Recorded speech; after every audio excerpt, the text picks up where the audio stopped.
اعوذ باللہ من الشیطان الرجیم بسم اللہ الرحمن الرحیم یا ایہا الناس قد جاءکم الرسول بالحق من ربکم فآمنوا خیرا لکم وإن تکفروا فإن للہ ما فی السماوات والارض وکان اللہ علیما حکیما۔ اے لوگو، تمہارے پاس تمہارے رب کی طرف سے حق لے کر رسول آ گیا ہے، تم ایمان لاؤ تاکہ تمہارے لیے بہتری ہو، اور اگر تم کافر ہو گئے تو اللہ ہی کی ہے ہر وہ چیز جو آسمانوں اور زمین میں ہے، اور اللہ دانا اور حکمت والا ہے۔ یعنی تمہارے کفر سے اللہ کا کیا بگڑے گا؟ جیسے حضرت موسیٰ علیہ السلام نے اپنی قوم سے فرمایا، ان تکفروا انتم ومن فی الارض جمیعا فإن اللہ لغنی حمید۔ اگر تم اور روئے زمین پر بسنے والے سب کے سب کفر کا راستہ اختیار کر لیں تو وہ اللہ کا کیا بگاڑیں گے؟ یقیناً اللہ تعالیٰ تو بے پرواہ تعریف کیا گیا ہے۔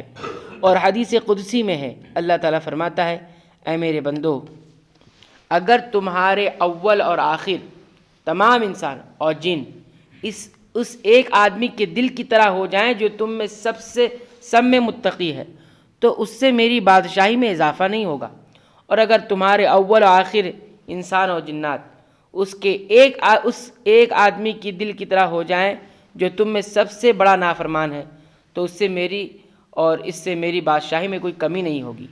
اے میرے بندو، اگر تم سب ایک میدان میں جمع ہو جاؤ اور مجھ سے سوال کرو اور میں ہر انسان کو اس کے سوال کے مطابق عطا کروں تو اس سے میرے خزانے میں اتنی ہی کمی ہوگی جتنی سوئی کے سمندر میں ڈبو کر نکالنے سے سمندر کے پانی میں ہوتی ہے۔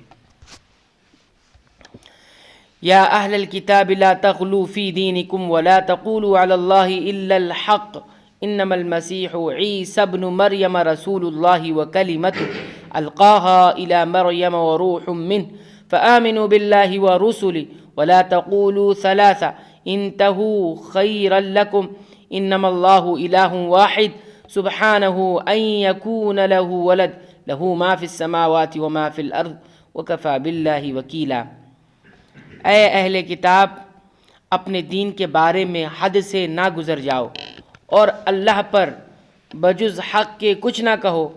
مسیح عیسیٰ ابن مریم علیہ السلام تو صرف اللہ کے رسول اور اس کے کلمہ یعنی کن سے پیدا شدہ ہے، جسے مریم علیہ السلام کی طرف سے ڈال دیا گیا تھا، اور اس کے پاس کی روح ہیں۔ اس لیے تم اللہ کو اور اس کے سب رسولوں کو مانو اور نہ کہو کہ اللہ تین ہے۔ اس سے باز آ جاؤ کہ تمہارے لیے بہتری ہے۔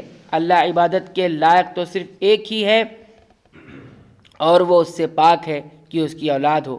اسی کے لیے ہے جو کچھ آسمانوں میں ہے اور جو کچھ زمین میں ہے، اور اللہ تعالیٰ کافی ہے، کام بنانے والا ہے۔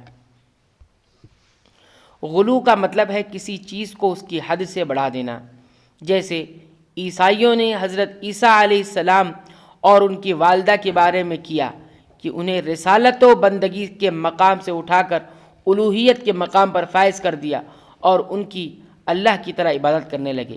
اسی طرح حضرت عیسیٰ علیہ السلام کے پیروکار کو بھی غلو کا مظاہرہ کرتے ہوئے معصوم بنا ڈالا اور ان کو حرام و حلال کے اختیار سے نواز دیا، جیسا کہ اللہ تعالیٰ نے اتخذوا احبارهم ورهبانهم اربابا من دون اللہ، کہ انہوں نے اپنے علماء اور درویشوں کو اللہ کے سوا رب بنا لیا۔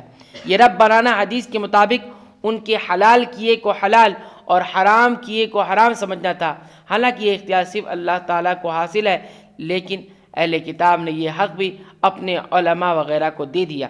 اللہ تعالیٰ نے اس آیت میں اہل کتاب کو دین میں اسی غلو سے منع فرمایا ہے۔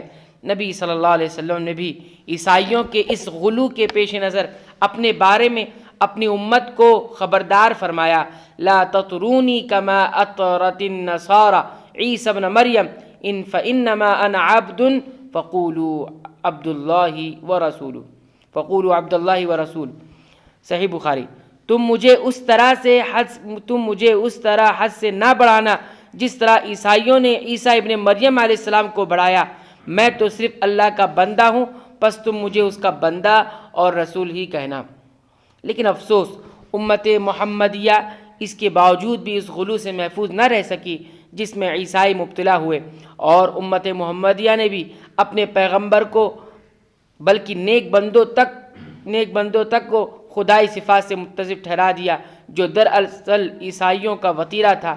اسی طرح علماء و فقہا کو بھی دین کا شارع اور مفسر ماننے کے بجائے ان کو شارع یعنی شریعت سازی کا اختیار رکھنے والا بنا دیا۔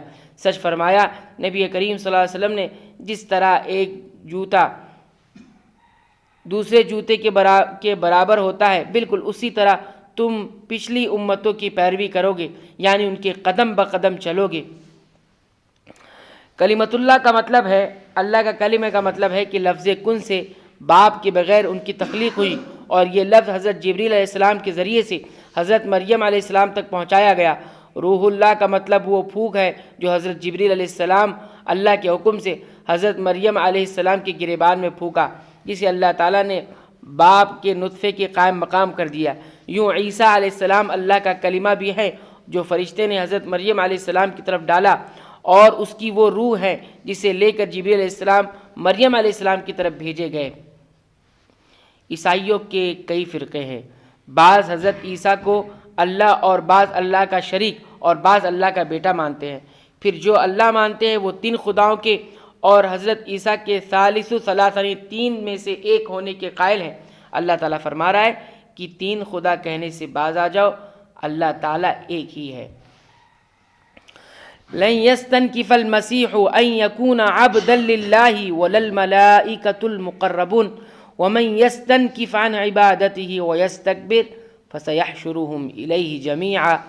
مسیح علیہ السلام کو اللہ کا بندہ ہونے میں کوئی ننگ و عار نہیں یا تکبر و انکار ہرگز ہو ہی نہیں سکتا، اور ان مقرب فرشتوں کو اس کی بندگی سے جو بھی دل چرائے اور تکبر و انکار کرے، اللہ تعالیٰ ان سب کو اکٹھا اپنی طرف جمع کرے گا۔ حضرت عیسیٰ علیہ السلام کی طرح بعض لوگوں نے فرشتوں کو بھی خدائی میں شریک ٹھہرا رکھا تھا۔ اللہ تعالیٰ فرما رہا ہے کہ یہ تو سب کے سب اللہ کے بندے ہیں، اور اس سے انہیں قطعاً کوئی انکار نہیں ہے، تم انہیں اللہ یا اس کی خدائی میں شریک کس بنیاد پر بناتے ہو؟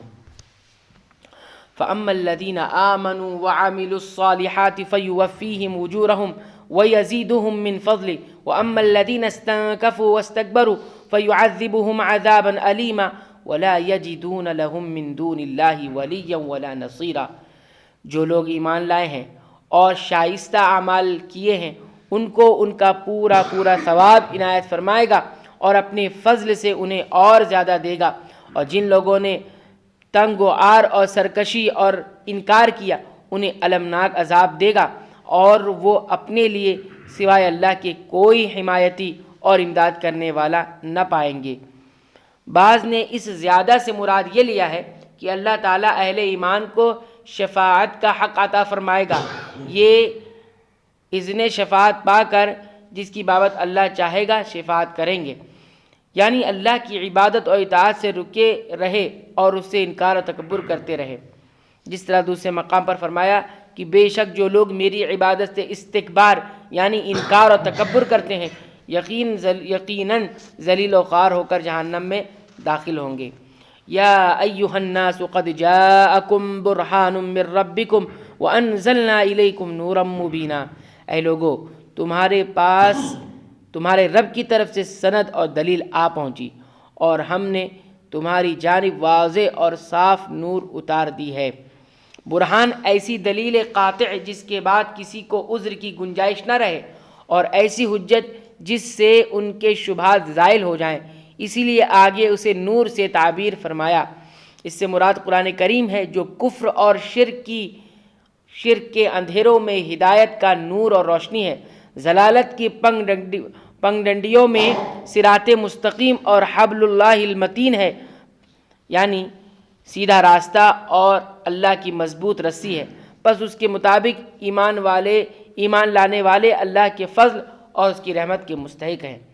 فَأَمَّا الَّذِينَ آمَنُوا بِاللَّهِ وَاعْتَصَمُوا بِهِ فَسَيُدْخِلُهُمْ فِي رَحْمَةٍ مِّنْهُ وَفَضْلٍ وَيَهْدِيهِمْ إِلَيْهِ صِرَاطًا مُسْتَقِيمًا۔ پس جو لوگ اللہ تعالیٰ پر ایمان لائے اور اسے مضبوط پکڑ لیا، انہیں تو وہ عنقریب اپنی رحمت اور فضل میں لے لے گا اور انہیں اپنی طرف کی راست دکھا دے گا۔